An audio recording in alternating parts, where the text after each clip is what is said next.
Reflect after you watch this video.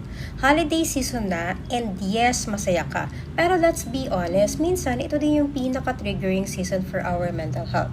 So today, pag-uusapan natin ngayon ang mga bagay na kailangan nating i-let go this holiday season for our peace of mind.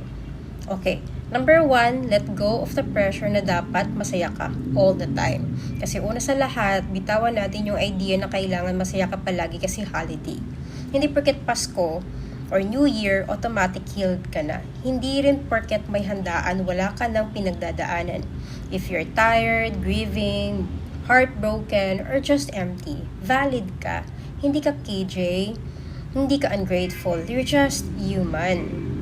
Number 2, let go of overgiving at self-neglect. Next, let go of pagiging laging taga-salba, taga-ayos, taga-intindi. Holiday season usually means ikaw ang organizer, ikaw ang taga-adjust, ikaw ang okay lang ako.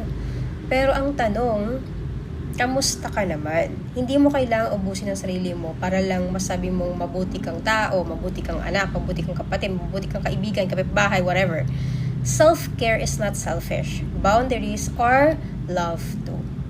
Number 3, let go of guilt for choosing rest. Let's normalize this. Okay lang magpahinga, okay lang tumanggi sa lakad, okay lang umuwi ng maaga, okay lang magstay home kahit may reunion. Rest is not laziness. Rest is regulation.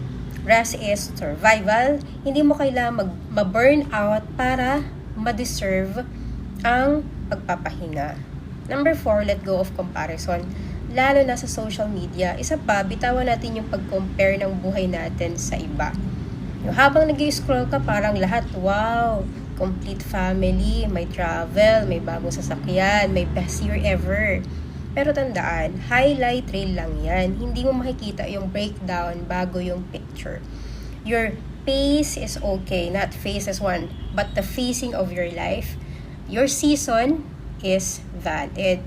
Number 5, let go of old rules you have outgrown. Maybe dati ko yung laging strong, laging available, laging umuunawa. Pero kung hindi na yun aligned sa kung sino ka ngayon, pwede mo nang bitawan. Growth sometimes look like disappointing people who benefited from your silence. Kaya okay lang yun. So pang-anim, kaya pa? Let go of unresolved expectation. Minsan, ang bigat ng holidays kasi umaasa tayo na, this year, magiging iba, magiging okay, magiging buo. But healing doesn't follow a calendar. You don't have to fix everything